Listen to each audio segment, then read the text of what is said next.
Good evening, everyone. On behalf of Faith Communities Go Green, I welcome all of you to our fourth virtual program today, which is part of the series of virtual programs that we have been bringing to you. My name is Becca Desai, and I'm co-leader of the Education Lifestyles Working Group, which is one of the three working groups of Faith Communities Go Green. I'll be your program host today, and I welcome all of you in the audience to our program. If you want to write down, along with your name, which state you're from, or which city and state you're from, even affiliated to a church or organization that you don't mind sharing, we would be grateful for that. April is Earth Month, a time to celebrate our planet and take action to protect it. Earth Day, which is celebrated annually on April 22nd, is the largest civic event in the world, with over 1 billion people participating each year. Earth Day brings awareness to environmental causes, educates others on the importance of creating a more sustainable planet, encourages advocacy and work to conserve the planet's biodiversity. For us at Faith Communities Go Green, every day is Earth Day. Today, we have an Earth Day special program for you, Trees, the Givers of Life. Trees are not only an incredibly beautiful creation in nature, but also the most useful creation for our planet. They purify our air, they help us in addressing climate change, and they also help us in relieving our stress. By providing forest habitats to millions of species to protect us from disease, they also help us in preventing the next pandemic.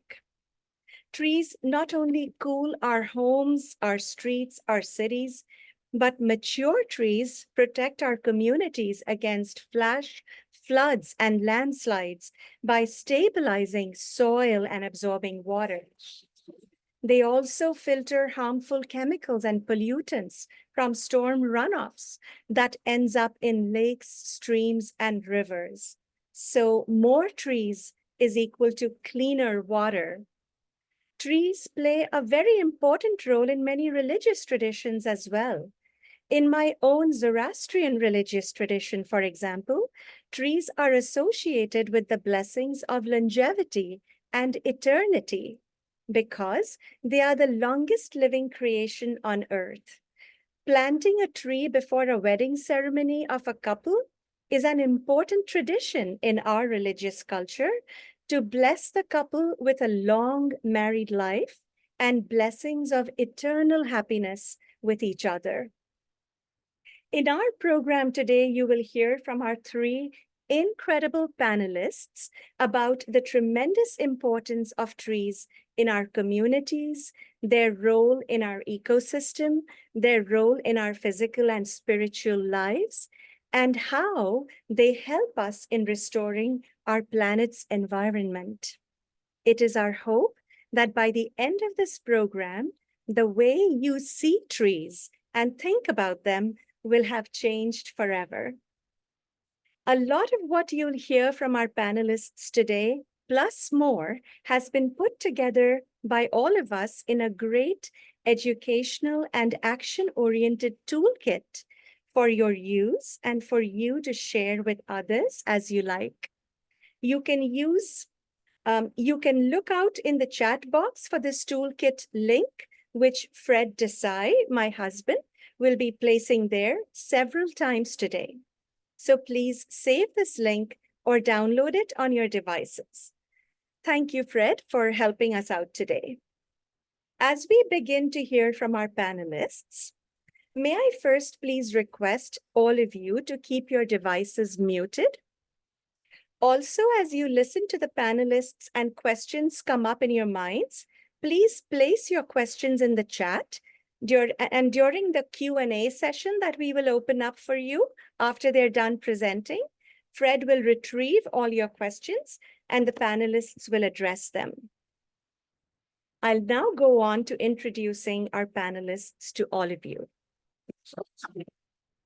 Please meet our first panelist, Susan Fox. Susan's love for trees started as a child, playing in the forests around her home. She received degrees in landscape architecture and horticulture. She worked in design-build landscaping, bringing in ecological aspects whenever possible. Her yard is half forest, with the other half previously being lawn that took 3 hours to mow. Now, mowing takes only 5 minutes because the rest is mostly native plantings. She lives with a wonderful husband and 4 funny cats.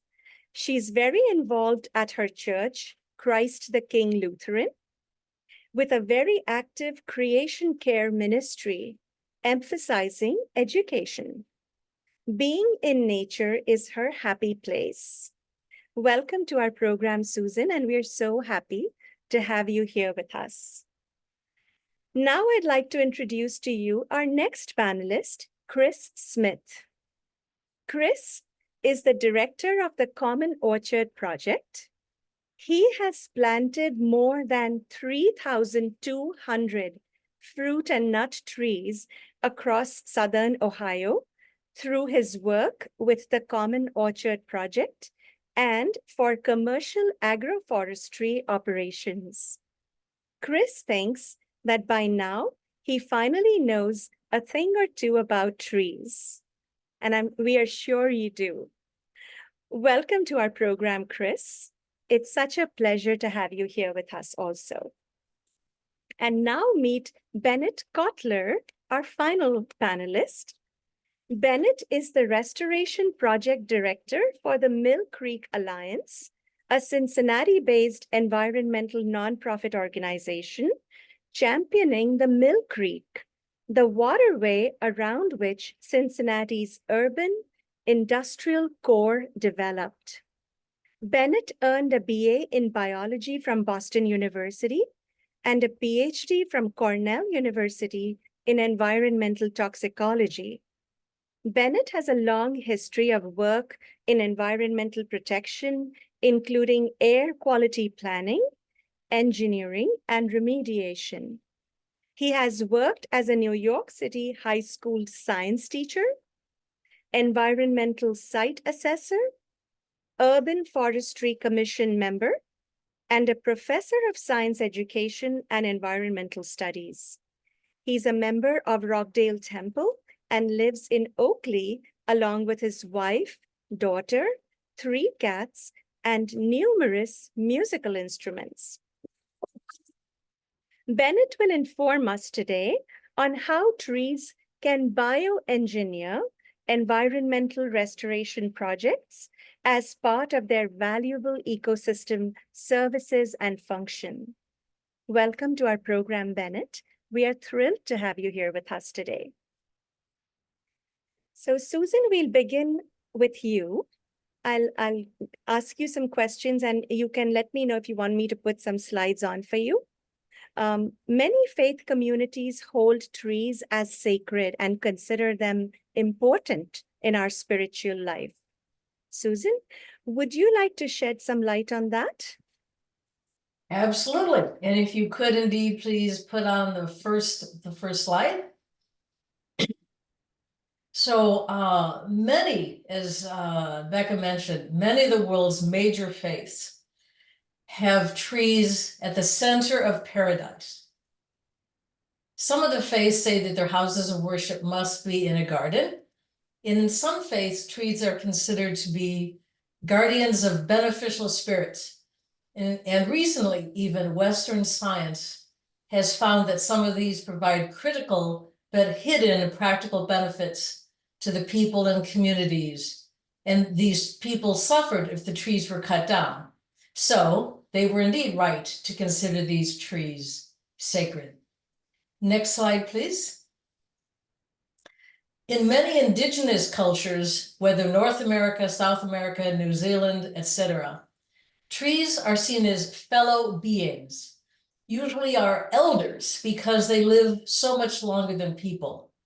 It is respected how much trees do provide for people. Can a tree be an it? In English, we have no other way to refer to a tree than it. In Spanish, however, since they have gendered nouns, a tree is a he and a flower is a she. That doesn't mean that they are seen as equal beings, but it sounds a lot friendlier to my ears than it. In many indigenous languages, they have other pronouns for the beings that are non-human, the plants, animals, water, etc. The only thing that isn't it are things created by humans. All things that are created by God have being. In some places in the world, even places such as Ecuador, New Zealand, etc., water has actually been afforded legal status. If a tree is an it is much easier to neglect or kill. If it is instead a family member, a fellow creation of God, it must be afforded respect. Even if we need to cut down a tree to build a house, we should thank the tree for sharing its life to help our family. In the Western world, trees tend to be seen as commodities, natural resources to be harvested, not sacred. We need to change that, to relearn what our ancestors knew, that trees are indeed sacred. In my morning prayers, I indeed give gratitude for sharing this world with my fellow creations, including the tree, as well, of course, other plants and my animal kin. Okay, Susan.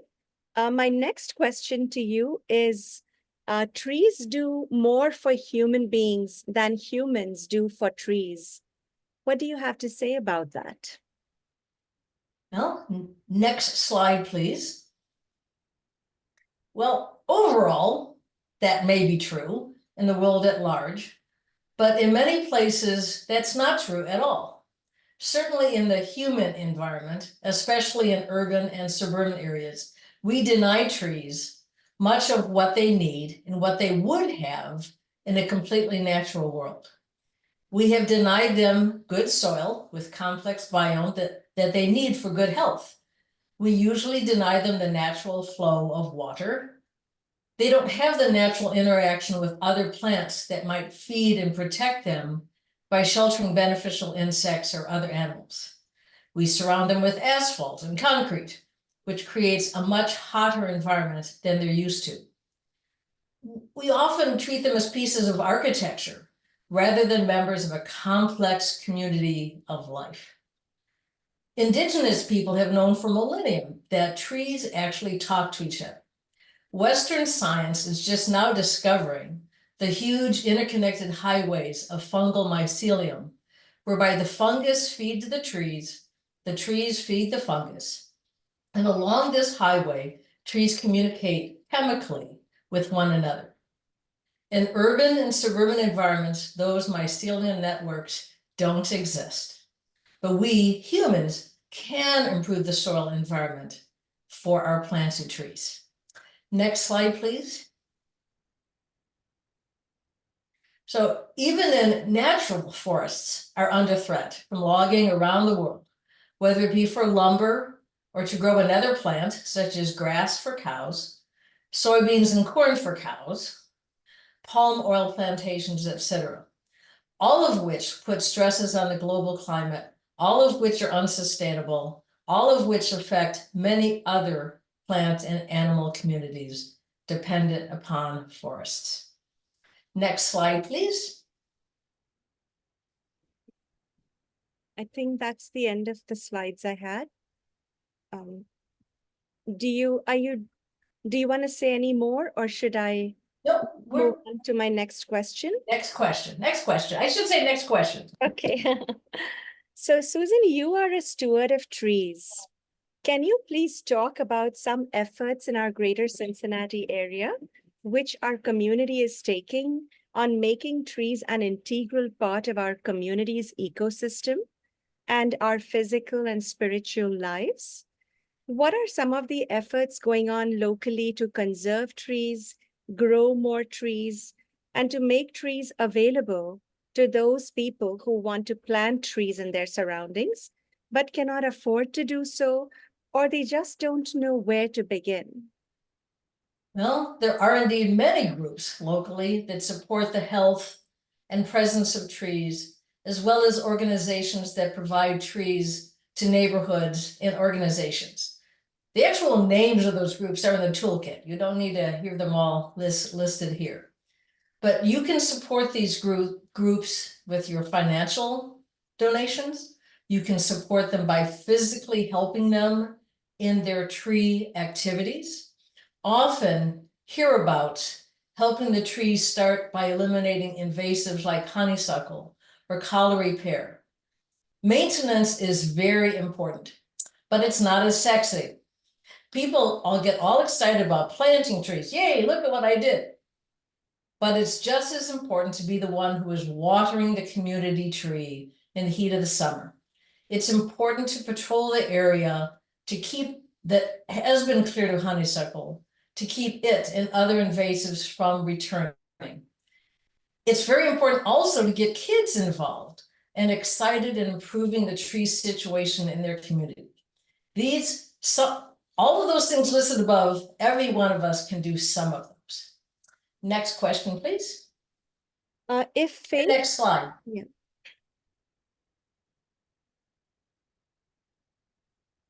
If faith communities like churches want to plant trees in their sacred grounds around their houses of worship, what kind of guidance or advice would Video or anything like. I know. Well, first, just do it. Model good behavior to your neighbors and your congregants. In much of America, the lawn is seen as so important, almost worshipped for the importance we give it. Locally, however, this land should be forest. Our houses of worship should have groves of trees, hopefully some of them also being food trees, feeding both people and animals. Do remember that trees live in community. So even trees that you may plant around your parking lot for shade, instead of the traditional 3 to 4 foot mulch circle around the base, should have other plants in it, shrubs, perennials, maybe even some food plants. You can plant tomatoes even. This keeps the lawnmower away from sensitive tree roots and provides a haven for beneficial insects and a complex root and soil fauna environment for the trees. Maybe an understory tree, a small tree under a larger shade tree, like you would find in nature. This you can do around your house of worship. Lawn is unnatural and feeds nothing. You don't have to do it all at once. Plant the trees a few at a time and enlarge their community over time. You can educate and invite your congregants into what you are doing. Create a tree steward team to care for the trees. Learn so they can learn about the trees. If at all possible, financially create a fund to support the trees over the time, though that doesn't have to be a lot. We are all called to take care of our neighbors. This includes trees. They are worthy of being supported. Do seek out the experts in ecological planting. And again, some hints for this will be in the toolkit. So I want to thank everyone for your interest in trees tonight. Hopefully, like Becca said, you will not look at trees as inanimate objects again. Thank you so much, Susan, for answering all my questions so nicely and for giving us all this good information with the pictures as well. So thank you. I'll stop sharing and I'm going to come back to Chris now. Chris, we will have some questions for you, for the audience. So Chris, first, can you tell us why we should have community orcharding in our city? Yeah, just going to pull up a couple slides here and get into presentation mode. Yeah, so why community orcharding within Cincinnati? Well, there is a whole lot of things that orchards do or fruit trees do. Um, like a lot of what Susan is already covering, trees necessitate community. They are an integral part of their own ecosystem and community. And why I tend to focus on fruit trees to further push the metaphor is because you can't help but be pulled in when there is a juicy apple ripe and ready to eat on a tree. We need our native trees too. We need more trees, all in all. But putting fruit trees is a way of pulling people into spaces, activating that space, especially a lot of vacant land, lawns, places where nobody's really involved all that much, trying to pull us back into these places together. Another thing is sort of the inverse, that fruit trees often bear so heavily that one or two people can't eat all of the fruit. So they invite sharing. If you are successful enough to pull all the fruit off of a tree, you would be sick if you tried to eat all of that fruit in one sitting. So you have to share with your friends. So these are some of the favorite things for me. As far as like religious traditions with trees, I think the metaphor is incredibly rich. For me, the thing I've been chewing on most recently is just the idea of surplus. And I just wanted to share this one with you all. I was at a meeting with some folks out of Xavier University talking through the idea of perenniality. So these trees that come back, they wake from the dead every summer, every spring, as they have already done now. And from dormancy, and here they are ready again, bigger and fuller. And the surplus that they're going to provide this year is really only accessed through the intimate knowledge in the relationship. It's because we know these trees, their rhythms, what they need, the specific timing, the names of the fruits, the names of the trees. As we know these things, that's where the surplus is stored. A little bit different than in grains. It's a little harder to store all of these fruit in a giant warehouse somewhere. Like manna, it will go bad, and you eat what you have. But really, the surplus is in the relationship. It's like, I am going to be here next year, and I will see you next year, and we will go on and on forever together. Thank you, Chris. My next question to you is, community orcharding projects in the US are on the rise. Are we also on that rising trend regarding orcharding in our own city? It really is. There's a great book on community food forests out there. I don't have a specific reference to that here, but it's a really great compendium of various food forest orcharding, incorporating more fruit trees into what's known as community gardening. For myself, I partner with a group called Giving Grove, and I have a slide here. Here are some other Giving Grove cities across the country. This slide is even a little old. Some of these cities, particularly South Bend, Indiana, has an amazing group called Unity Gardens. They've been doing community garden stuff and free boxes of vegetable plants that they grow and give away to their neighbors. They're incorporating more of this work. There's community orcharding that's not depicted here, like Philly Orchard Project and plenty of others. There's tons of stuff already in Cincinnati. There's people who've been planting fruit trees here for a long time. And part of our mission as the Common Orchard Project is to ensure that when people plant fruit trees, because a lot of that knowledge has left our area, most fruit production went out to the West Coast or to Colorado, that there's not as much expertise or no knowledge about specific varieties that still work really well here. And we live in kind of like a humid rainforest in the summer, which is really difficult for a lot of fruit. So it really is about picking the right varieties and knowing some of the strategies and techniques to care for these things. Of all these cities, we really have, as a Giving Grove affiliate, we have planted, by the end of this year, we will have more than 40 orchards that we have helped to plant.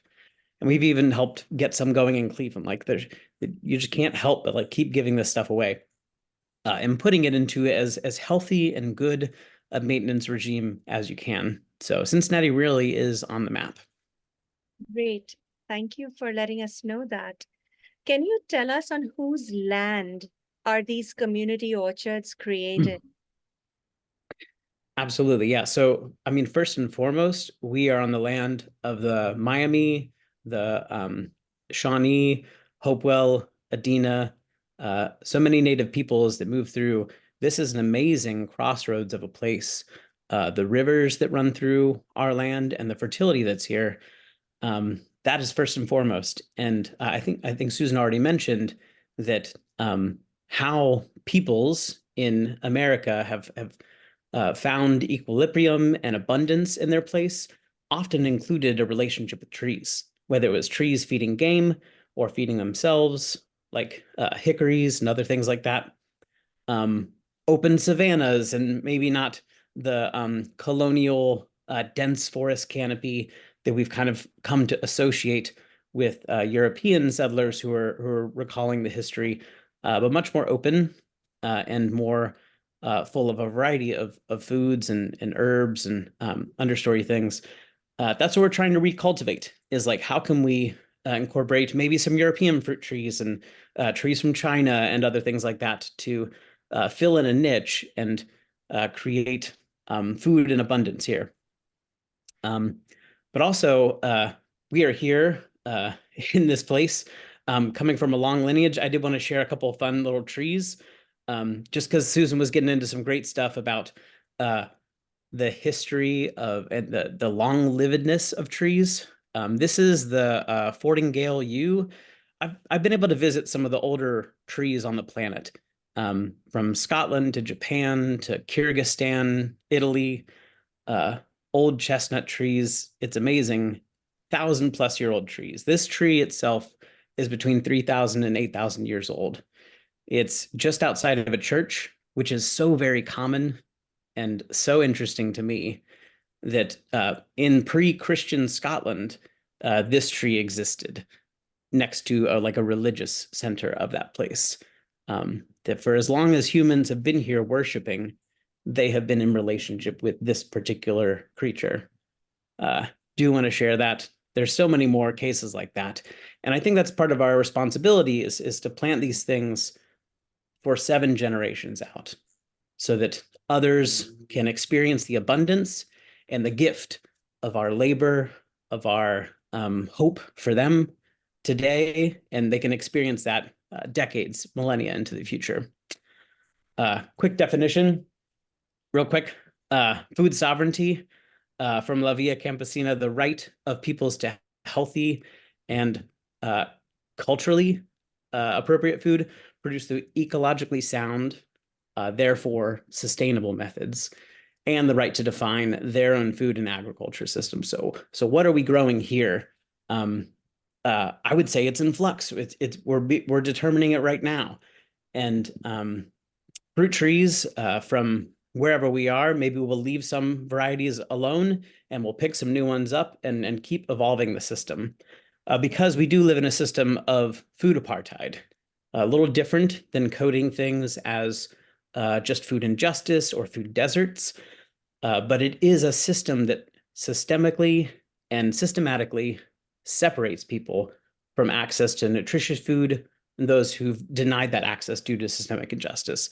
So that's what we're working with, is a system where my neighbors can't always access fresh, healthy foods. So we're growing them right next to where we live.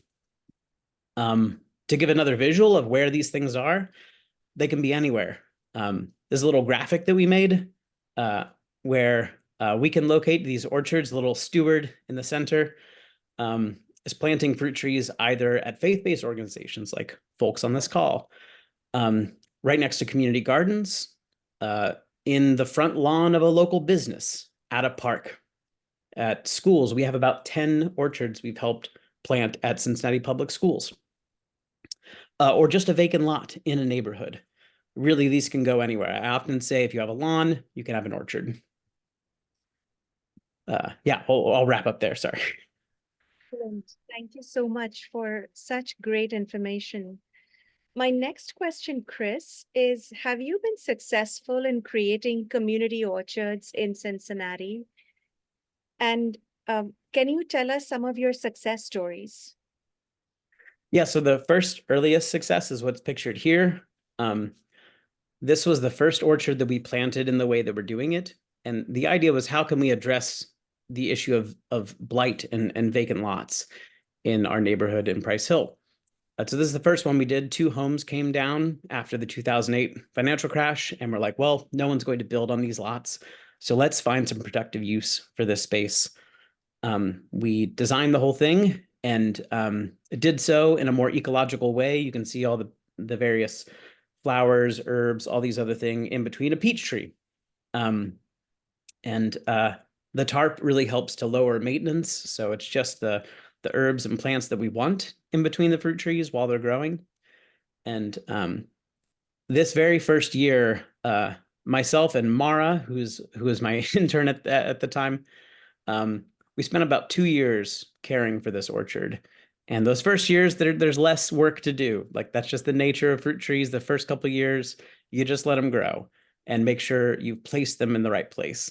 But I would say, as far as community gardens go that have the potential to produce food, that was one of the easiest community gardens I've ever planted. And it still grew a lot of flowers, had a lot of beauty, was really wonderful. This is it at year 5. We're now in year 8, I think. But all of these trees are getting bigger and bigger. There's 2 hardy northern pecans in the middle of this that we've gotten food from. It took 7 years really to get them fruiting. And this is what we did in 2017. In 2021, what we started doing, like, more full-time, we've learned so much about better varieties and even lower maintenance ways. So really, all of the orchards that we're putting in now are even lower maintenance than those first ones. Thank you, Chris. Just one more question for you. Can you tell us a little bit about the challenges of maintaining these community orchards, and how do you deal with these challenges? And is it working? Yeah, maintenance really is the work. I love this as a strategy. I've done community gardens for more than a decade in Cincinnati, and I think every community should have some community garden. But I think addressing mass vacant lots, or all of the grass, just vacant space out there, in my opinion, you can have 10 community orchards for every 1 community garden. It's just a different kind of maintenance. It's not no maintenance. It's not no maintenance. It's maybe lower or a different kind. But I think the heavy lifting is day 1. You're digging, you're sweating. Hopefully it's in a cooler season, like the later fall, early spring. It's a lot of work to get these things installed, but once they're in, it's more a relationship with the trees. You're watching the trees. You are looking for pest or disease issues. The 2 rare skill sets are learning how to prune the trees. And we teach classes. Anybody who's caring for community or like public facing trees, we will train you about how to prune the trees. And pruning fruit trees is different than pruning other trees, or especially very large trees. It's a very different regime. Our goal is to grow fruit and to eat fruit, and the pruning is a little different. And then the other thing, so it's pruning and then it's spraying, are probably 2 of the rarer things in the community gardener skill set. So for spraying, we practice what one of my teachers, Michael Phillips, has articulated, which is a holistic spray regimen. These are not terribly harsh chemical sprays. These are ingredients like fish juice, effective microbes, compost teas, silica tea, neem oil, things like that. But it does involve, like, keeping an eye on things. It doesn't involve a ton of time or a ton of heavy lifting, but it does involve, like, an attentive relationship. One of my favorite quotes from someone who honestly got me into all this game years ago, Masanobu Fukuoka, a Japanese farmer from the 70s and 80s, said, the greatest fertilizer is the farmer's attention. paying attention to these things, that is the best gift that you can offer them. And then there are subsequent things that we have to do. So there are different maintenance to this, but I think all of that maintenance is positioned around how can I boost the native immunity within this tree? How can I help it resist disease pressure? I'm not here to like napalm the whole neighborhood and carpet bomb with heavy chemicals and make sure any pest pressure never comes back. I am here to support the health of this tree to fight back against small moments of difficulty in its lifespan. Thank you so much, Chris. When you speak about community orcharding, we can just hear the love in your voice for what you do and for all the wisdom you shared. Thank you. And to the audience, I'd like to mention that everything you've heard so far from Susan and Chris, a lot of those tips that they're giving you right now are also in the toolkit, plus a lot more. So do please take a look at the toolkit. Chris, are you done showing your slides? And I just zipped through a couple really quick. I just realized I had other photos. There's the top down, but then actually getting up close and personal, like I said, digging the trees, planting them. This one is at Ross High School in its second year, and things are looking good. So yeah, I'm all wrapped up.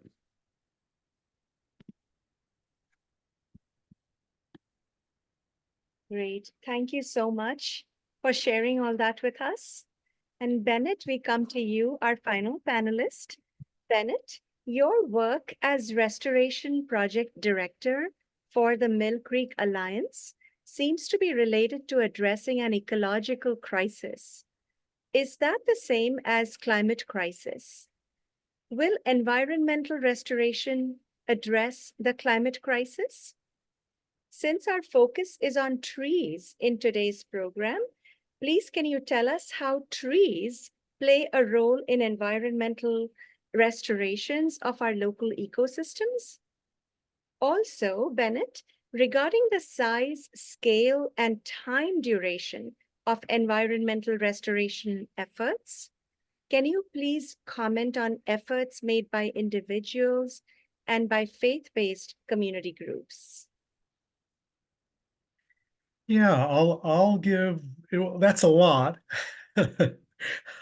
And I'll give brief answers to that, and then I'd like to step through a presentation of this challenge. And I guess the first question I think weighs on my mind and weighs on all of our minds. We've become really focused on a climate crisis that through human activity, we have changed the composition of this planet's atmosphere. I mean, it's extraordinary, the scale of change that being human and our human societies over millennia have eventually wrought on a planet, on a planetary scale. And despite how significant that is, I almost see the change in the climate and as being a symptom of a changing atmosphere. And I think, well, but we know that we've also changed the land everywhere we look. If we look at our windows, we step out of our houses, we see we've changed land. And then, of course, the other phase of the environment is water, and we've changed water. And I like to think of living things as the fourth phase. So we've changed it all. So the climate crisis I see as a subset of an ecological crisis where our built environment, our human economy, which is founded on a natural economy, has somehow undermined the very thing upon which we're built. So as significant as it is to solve the climate crisis, and I'll be thankful to Elon Musk and other technologically oriented bros who might come up with a solution to climate change. That may not be enough. We could still lose the trees and the bees and the fish, and lose a lot upon which our society and culture is founded, even by solving that climate crisis. So yes, we must move beyond and address an ecological crisis. And I think, when people talk about saving the planet, and as you might have heard in my bio, I've been a high school teacher. I was also a college instructor, and I did get the answer right. When undergrads would be in an environmental 101 class and say that they want to save the planet, and I would think, well, we can't do it alone. We can't do it as individuals. We can't do it this semester. But we can do it together. And I think communities of faith are an excellent scale, an excellent size to really jumpstart our activities and then network further into cities and communities around our region. And eventually, when we do it around the globe, then we will solve these planetary, ecological, and climate crises that are pressing on us. So with that, I'd be interested in giving my presentation, which is a small slice of the pie, as a director of a Cincinnati-based nonprofit, of trying to tackle elements of this site by site. So I'm going to take a minute to share my screen and fire up a PowerPoint presentation. So what I'd like to talk about, and after the beautiful and nourishing presentations on trees that Susan and Chris gave, is to focus on using trees as a part of restoring environments. And I'm either going to focus on one particular restoration technique, and that's called bioengineering. And that is using biological material as one would use any other engineered material as part of the solution. I also think it's a little dramatic and stuffy term, but there you go. You have a new vocabulary term to wield, on people as you see fit. As Becca introduced and let you know, I work with the Mill Creek Alliance. We have been trying to restore this historically blighted Mill Creek for the past 30 years. And we do it through 3 areas of education, recreation, enjoying the fruits of our labor, and then the work that I direct, which is directing restoration projects one by one. I'd like to introduce you to the Mill Creek watershed. It's located in Southwest Ohio. I think a majority of you are either sitting in the Mill Creek watershed and your car is parked in the Mill Creek watershed, or one of our sister watersheds, which is the Great Miami or Little Miami. I'd like to point out that the definition of a watershed is the area which has boundaries that all drains into one common outlet. In the case of the Mill Creek watershed, all the water all the pollutants, all the nutrients, all drain into the Mill Creek. And similarly, in the Great Miami watershed, which is 30 times the size of the Mill Creek watershed, an incredibly large area is draining into the Great Miami, as is similarly with the Little Miami. But they're all separated from each other, at least historically they were, until we started crisscrossing these systems. And in fact, they're ecological systems. So that's watershed's a definition of an ecosystem. And I'd also put it to you that these separate systems had separate histories and stories at a point in time. Just a few more details about this Mill Creek watershed. So that 166 square miles, it turns out to be 100,000 acres, and that's a lot. It's a lot of habitat. It's 28 miles long. It stretches into 2 counties, and we've got 500,000 people living in that ecosystem and 37 political jurisdictions. So it's really challenging to restore this system for all those reasons. I'd like to quickly run through 240 years of history of the Mill Creek watershed.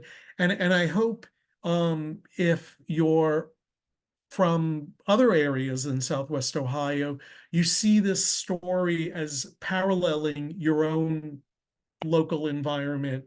I think the tale really around the world has become more similar, despite how unique each of these places were. I begin this look at history with this 1966 map reconstructing the original vegetation of Ohio. And all of these colors, except for the yellow, are basically forest. Ohio was virtually entirely forested.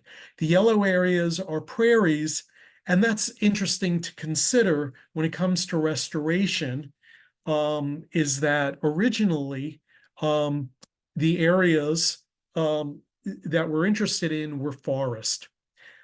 I'm focusing in on Southwest Ohio, where the Mill Creek is located around Cincinnati, and Hamilton County and Butler County were entirely forest. The blue areas that you see don't stand for water. They don't represent water, but they represent water-loving trees. And that rich forested system, beginning on the lower left of this slide, they founded a rich ecosystem, which on the lower right included the passenger pigeon. On the upper right included the Carolina parakeet, as well as turkey and elk, and then predators such as wolves and mountain lions and bears were all part of the system. And it was only in 1787 that the waterway, which we now call the Mill Creek, was given that name. It was originally called Makatewa by the first people who lived here. So as a person steeped in the sciences, this is a good reality check. Whether it's again, as a scientist or a person living through this age where we're fighting over words and what do we call each other, and what's our identity? Well, here's an example where the identity of this natural resource was changed. The river was downgraded to a creek. The Makatewa, which stands for the black place, and honestly, I prefer to lament the missing information about what that meant to the people, what knowledge they had, and how that knowledge probably would have been helpful in this time of changing climates and changing environments, now became a place of mills, which meant it was an industrial place. And that's what indeed happened to this natural resources. So all these wonderful resources that we see, by the 1880s, 100 years later, the trees were decimated. So we lost all the power and all the gifts of the trees. And in 1931, this was done to one of the tributaries of the Mill Creek. For those of you that are located in this area, it's off of Coleraine Avenue at the I-74-75 interchange. And yeah, I could probably talk about this all night, but I'm going to try to be professional about this, about this approach to managing an environmental resource.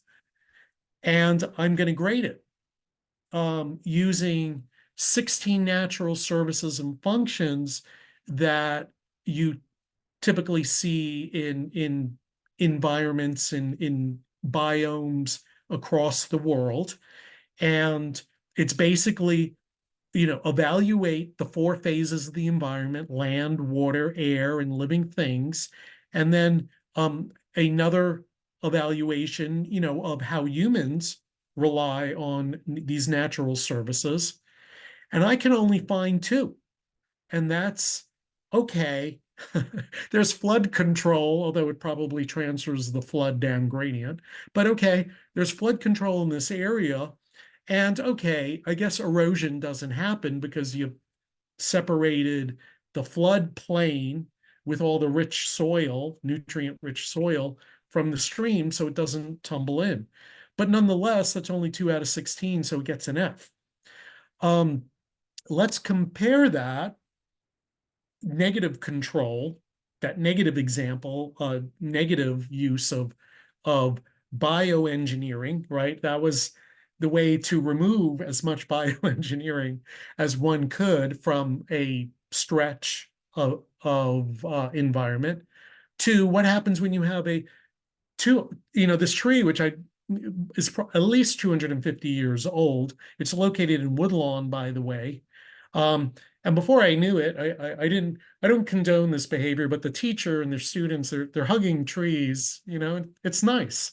But yes, that when I look at that, and they get a point for that, if that's what this approach does to teachers and children, as well as air, water, lands, and living things. I mean, this is an A approach to managing your environment of, yes, including trees and bioengineering systems like this. You get a rich and diverse environment. This is a bur oak, and it's a native plant. And let's look through some specific services, some specific functions, even using cool neutral language like that. Oak trees are among the most diverse trees, and their diversity leads to diversity of other creatures.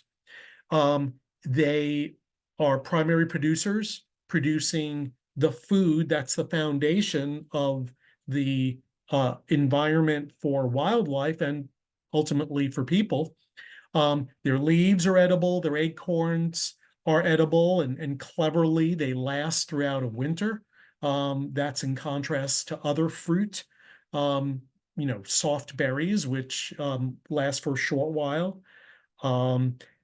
Oaks are large, they're long-lived, supporting generations of mammals and other creatures, as serving as habitat, raw materials for people. They manage water and carbon dioxide, and they're culturally significant. Whether it's oaks or other trees appearing, there's a cypress on the flag of Lebanon. So yeah, they're fantastic. I extracted this data from The Nature of Oaks. It's a charming book. If you haven't read it, you should. It's just totally pleasant. Written about oaks, written by Douglas Talmy, and he presented data where he counted up the number of caterpillar species on different trees. And he found that oaks have many more caterpillars that you find on maples or pines. Over 500 species of caterpillars will eat oak leaves and thrive on plants such as them. Well, once you start getting caterpillars back, you get the fish back, and once the fish are back, you get birds and you get mussels, but the mussels are a whole nother story. And then you get people back, whether they're fishing or, the environment's improved. And this is what we see now. I would like to give a few restoration concepts. And before we compliment ourselves and saying, well, great, Bennett and Chris and Susan and other practitioners have restored the environment, and it's all good. I'd like to point out, this figure, which came out of a engineering handbook of streams, is that on the x-axis at the bottom of the page represents time. And yes, we've been at this for 30, 40, 50 years, but we don't even know what we lost from Makatewa, from the full glory, the 10,000 years that it took these post-glacial systems to develop. We can have all the people coding all the systems we want. We can have artificial intelligence, but we're still missing about 10,000 years of coding of natural intelligence. I'd also like to point out, in addition to time, is space, the other great parameter that scientists like to look at. And we work at the site level. I put in projects which are at the park scale, but what we really need is to move up to watersheds, the entire Mill Creek area across 2 counties, and larger subbasins. And that's going to be how we tackle the dead zone in the Gulf of Mexico. We need really large scale efforts. And then eventually we'll get to the planet. So I would never discourage us from doing our work as individuals, but it's really as groups and communities that will make the difference. I'd also like to point out the second idea that environmental restoration improvements take place in a hierarchy. From the perspective of streams, it begins with water at the bottom, number 1, number 2, and then comes earth, the land, and then the chemistry is improved. And finally, we get to the part that we all look for, which is the biology. Is then you get the bald eagles coming back, and then you get to fish. And then once the table is set, then you install the trees, and then they start exerting their effects on the rest of the environment. I'd like to run through this example of bioengineering, of fixing streams and stream banks using trees. So in this image on the right, you can see a before and after illustration. Before, you see steep and unstable stream bank, which the goal is to have it be stable, in a stable shape, and to have it vegetative. But the first step of this is to excavate and recontour the earth, prepare the earth for planting of trees. And this is a project that we did. It was the most expensive project that my nonprofit did. We call it the Hartwell Golf Course Project. It's in the Carthage neighborhood of Cincinnati. And you can see before there were the vegetation was cleared in preparation for recontouring, cutting back the stream bank to a shallower angle which would not erode. And you can even see at the bottom, right by the stream, that it has been armored with rock. You can also use wood. That's where it would take place naturally. But it's more complicated, so we often are importing a lot of rock. And sometimes that rock is put in the toe of the stream. If you can imagine, the stream bank's a big foot and it's sticking its toe into the water. And then finally, the last part is once everything's ready, then you add this bioengineering, use this biological material, use these plants. The reason we like using native plants is you can see kind of in the middle is grass, the grass that we have in our lawns, the fescue grass. And it's got these teeny tiny roots, you know, that are not nearly as effective as you look on the right side of these native plants, which include things like black-eyed Susan, and on the right is common ninebark. I just did a project installing live stakes, live dormant plants, and somebody came with some ninebark, and man, I didn't realize the roots were that big. Look at that, they're like 10 feet. And that means that you have 10 feet of structure that you're going to add to the earth and the rock and really create this network, this living network to hold the earth into place. I'll just show you the same site where you already saw the before and after the earthwork, but even just 4 months afterwards, we planted a series of floodplain plants. They've already begun growing. I'm sure their roots are not feet long yet, but in the coming years they will. They'll respond to the environment, and they'll provide all sorts of benefits associated with it.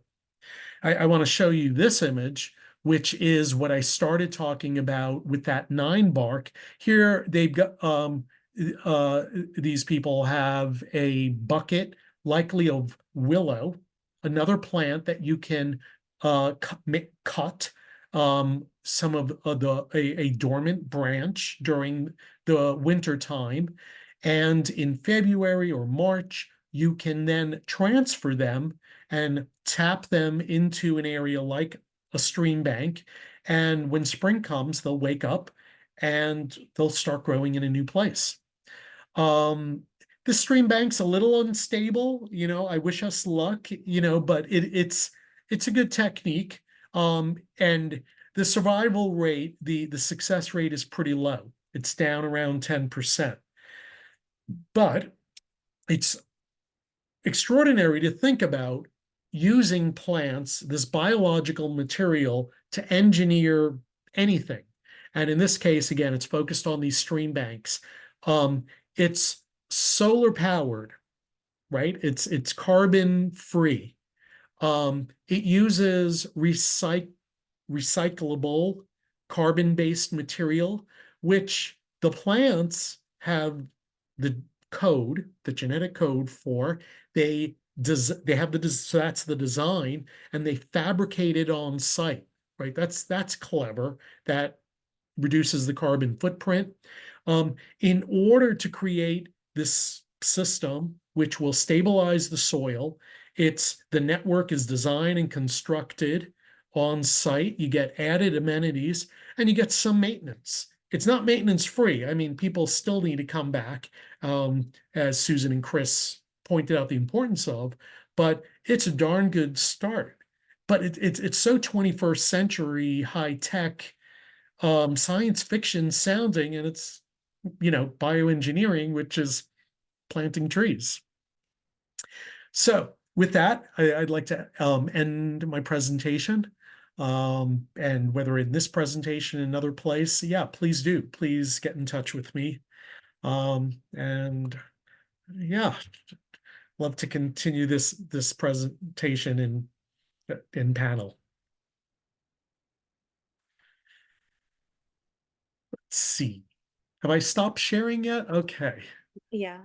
Thank you so Great. much for this really enlightening presentation, Bennett. And I hope the audience also enjoyed it as much as I did. We'll open up a few minutes to all of you in the audience. If you have any questions for our panelists, either put it in the chat or just go ahead, unmute yourselves and say what you want to say to them. Fred, do you have any questions lined up for the panelists? Yeah, I'm looking at it right now. Let me go through it. I haven't seen any questions yet. No.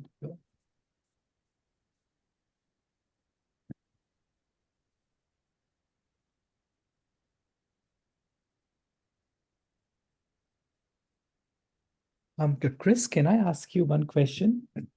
You mentioned we could improve the immunity of the fruit trees. Do you have any reference for how one can go about it if you want to use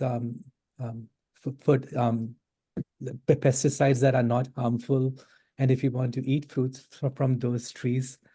Any references, or is it in the toolkit? Yeah, some of it's in the toolkit. I would say look into Michael Phillips' The Holistic Orchard. It's a book I use and give out to all of our stewards. Trained with Michael, that would be a good trailhead. But to go a little deeper on the journey, yeah, boosting a tree's immunity is a lot like boosting our own, making sure we have a good balance of macro and micronutrients. So this might involve testing soil, and it might also involve supplementing this. Sometimes this might be creating competitive colonization of, say, the fruit, where we are spraying whey products or fish juice high in nitrogen, compost teas or a silica tea, where we take plant parts and utilize techniques within Korean natural farming, which is a whole thing to dig into, where you take plants, you ferment them in a bucket, and you sort of extract constituent compounds from that, like silica, and then you spray that onto the trees so that the tree can absorb those things and create denser cuticles. And same like our own health and biology, thinking that the tree is just going to get everything it needs in these, sometimes a house came down and we're putting a tree back there. It's like, it's going to take time before the soil has all that it needs accessible to the trees. Thanks. There are some questions in the chat box. So the first one is from Mike Eck. He asks, what school districts are embracing these ideas? Mike, can you say a little bit more about which ideas you're talking about? Well, the Common Orchard Project, Chris, I just wanted to commend all of you for your good work, but I'm hoping the Cincinnati School District holistically is bringing some of these programs, school grounds. I personally live in the Lakota School District up here in Butler County, but I'm an alumni of Princeton, and there are 7 or 8 elementary schools. So is there a genesis forming around school districts bringing these programs into the high school and elementary school level? Yeah, and just to quickly get to it too, as far as I know, Mill Creek has worked with schools. Taking Root has planted a whole lot of very large canopy-based trees at Cincinnati Public Schools. So yeah, I would say CPS is doing a lot around this. But also Princeton, we're talking with Stewart Elementary and going to be doing planting there in the fall. And I just want to say, like, for schools, I named this program the Common Orchard Project because, in part, to remind us that, like, there is a lot that exists within the commons that maybe we've forgotten about. And schools are public institutions, not just poised to teach our children, but to be a resource, a publicly, commonly accessible resource that we all own. We all have a right to it, and we can place shared resources like greater fruit tree planting or larger trees or doing restoration work. There's a lot of things that we can do at our public institutions, as well as, you know, faith communities. People come together and they choose not to own this thing as an individual, but as a community. And I think those are a great forum for building community resources. There is I'd one like- more question. Sorry, go ahead. Yeah, I'd like to add, Mike, too. You might be pleased to know about the Green Umbrellas Green Schoolyard initiative. They have a working group, and schools are the organizational unit, and that's a great idea. Again, it's a larger scale than just individuals, but it is looking at our schoolyards. And I think if we look at them critically, it's shocking to see how many of them don't include significant green space and trees and connection to nature, edible components. But the Green Schoolyard program is addressing that, and they've been working hard evaluating which schools are good candidates by a number of criteria, and yes, trying to green up our schools where our children go. I'd like to add one more thing about that program. Not only are the trees and orchards being planted there for the benefit of the students and the community, but they worked really hard to integrate all kinds of STEM related, etc. Curriculum out into instead of just looking at a computer screen or a book, let's go outside and look at the actual trees. Let's see what happens to them over time. Let's see who is eating them in a good way, because, you know, that is the caterpillar that then feeds the bird. So, and again, emphasizing the community, because as has been mentioned, those trees don't just belong to that school, they belong to the community. But the trees are not just there static. They are there to be part of a growing connection with the students, present and over time. The next question is, what kind of maintenance is needed when willow sticks are planted along a stream bank? Okay, I'll start it out, but again, I'm sure Susan and Chris will add to maintenance that they suggest. I think even though this technique is some, on one hand, somewhat different, although I grew up with a grandmother and mother in the Bronx who were always taking cuttings from particular plants, and whether they put them in a glass of water, or, you know, or soil of, you know, of cloning plants. So this is a really interesting technique. We call it live stakes to distinguish them from dead wooden stakes that are used for securing stream bank or you know, erosion fabric. It needs to be done in the dormant season so that the willow stakes can be transferred without waking up too early. They first need to be planted with, they have nodes on them, little areas that will become buds. If they're planted down and deep enough, they'll become roots. If they're up high and out, you know, and sticking out and exposed to light, they'll become leaves. So again, part of the amazing abilities of plants. And so it's really the work to harvest them and then to plant them. You know, our success rate is horribly low because the Mill Creek, like many of our streams, is really flashy. It's becoming worse because of climate change, but it's really bad because of all the impervious surface that we have as part of our development. You know, so if we would build better parking lots, right, that would detain water. Our plants our planting projects would have an easier time, and we would be able to do a better job restoring streams.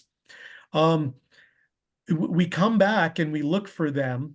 And yeah, we really do, honestly, we don't do a lot of maintenance. Perhaps what we do is control some faster growing invasive plants along the stream bank. Maybe we do a little bit of armoring and maybe replacement of boulders to try to hold the water in place, or place a log, or try to deflect water from a stream bank that we're repairing. But yeah, those are some thoughts on maintenance of that kind of restoration effort. Yeah, these are all the questions we have. Well, I just want to add something else about the live staking. It's just said, once the stake has grown, it's growing roots, it's growing top, you don't need to do much to that. Sometimes you do cut, I mean, obviously there's different types of streams. My work has not been in the scale of the Mill Creek, but streams that still, when those parking lots, the water goes very, very fast, even a small stream can have a lot of scouring. So sometimes we'll cut them back just to make them a little bit denser, but then the sticks that you cut off, you can stick back in the ground also in the dormant season. Sometimes you can take, depending on the branch, you can take a piece of the branch and dig it, kind of like stick it back down in the mud, and, you know, because it's attached to the live plant. Now, you wouldn't do that on a huge scale, but if you, like, there's even some, the Sycamore Creek that runs, I think it's Sycamore Creek, runs through Sycamore Township. Maybe it's Cooper Creek. Anyway, I forget. But even right through the middle of suburbia, I mean, I live in Milford, and I have a creek in my yard that's so technically small it doesn't have a name, but yeah, it's a pretty significant creek. So yeah, you don't need to do much maintenance to make them successful, but there's little things you can do to make them better. But it's an easy, but the thing is, when you're actually doing it, it doesn't take long to stick a bunch of sticks in the ground, and the price is free. It's just labor. Yeah, I'll chime in here as well, because all of us could just talk forever on this subject. This question to me reveals a deeper truth or a deeper question. And to me, good maintenance starts at design and placement and putting the right tree in the right spot. And I think Bennett really well demonstrated this by the bioengineering, particularly like regrading the slope of the project along the Mill Creek, because the design of the site for the conditions that they had, the things they wanted to do, it necessitated regrading. And sometimes we are like unwilling to go that extra length, and that's fine. Then we have to come up with a different suite of solutions that would be more appropriate for a steeper slope like that. So sometimes if we experience this not going well with the live staking, if you go back to design and ask yourself like, well, what am I doing here? Maybe I need to overstake and like put a whole bunch extra in, or redesigning, maybe you have a whole lot of deer pressure and you need to have a smaller square footage and protect from deer, and then do that like on a rotation over 3, 5, 10 years and keep rotating that fencing around so that this little forest can get established and get out of browse range of the deer. There's a lot of design questions that you can ask in that early phase, or maybe it's a different species. There's really infinite variables that can lead to a successful application. I have a question. Go ahead. I was wondering if Bennett could put the screen, the picture on again about the different depths of roots. It was one of the last ones that you showed. Would you be able to do that? I would, and yeah, I could look at that image all day. Bennett, may I suggest something? Just Yes, in please. lieu of time, do you mind if I add your presentation to our toolkit so people can access it and take a look at it at their convenience? Absolutely. Okay. Absolutely. Okay. So Henrietta, is that okay if I added that to the toolkit? Have you Yes. downloaded it? How do we access the toolkit? You just click on it, it will open up on your device, and then you save it either on Google or you can save it in your folder. And so do you email that to us? It's in the chat. There are lots of links we have given you in the chat, and some of them are the toolkit links. Okay, thank you. Yeah, it says the toolkit. You just click on it, and when it shows on your computer, you download it and save it on your computer or whatever app, your iPad, whatever you're using. Right, Yep. thank you. And Yeah, I keep will going. add Bennett's presentation under his resources, so you can take a look at that at your convenience and learn more from it. And his address and email is also given in there. So if you have a question for any of our speakers, you can email them at a later date, and I'm sure they'll be happy to answer. All right, thank you. Sure. Since we are kind of running out of time for the program, I just wanted to give all three of you the opportunity to give your closing thoughts to our audience members. Like, what would you like them to remember from today's program? An important message based on everything you have said and presented today. So, Chris, can we start with you? Oh, I think so much has been said. I guess in closing, I would say now is the time to act for the future. If only we had done it 50 years ago. And one of the greatest ways you can act today, I think, is just being mindful, tending to, and being attentive of the trees, plants, other than human world around you. Thank you, Chris. How about you, Susan? Would you like to share a thought with the audience? Yes, trees, trees, trees, more trees, plant more trees. But as we said, it's not just the planting. You have to take care of them. You have to be in relationship with them. And then they will reward you and your children and your grandchildren. Thank you, Susan. Bennett? I'd like to add to what my colleagues said, by adding that you can do really good work on your own. You can do it now, but you can do much better work with others, with a little bit of planning, and it really shows that groups of people can get that much more done than we can as individuals. Thank you, Bennett. Susan, Bennett, and Chris, our most sincere thanks to all of you for all the wisdom and knowledge that you have shared so generously with all of us today, and all the resources also which you contributed to our toolkit, which I hope that all of you in the audience have had the chance to download. And if not, my email address is in the chat box in one of the links that Fred has placed. Just email me and I can send you a PDF of the toolkit if you want. Fred, thank you for helping us out today. And dear audience members, thank you so very much for your interest and attention to our program today. We hope that you have copied the toolkit link, which we have placed so many times in the chat today. You've saved it, downloaded it, and please share it with your friends, family members, with your congregations, with anybody who you think will benefit from it. So we hope that our program has been educational, informative, and inspirational for you, and that you will value trees more than ever in your lives and do your part in caring for them and planting as many trees as you are able to in your lifetime to leave our loving Mother Earth a richer and a healthier place for all our future generations to thrive in.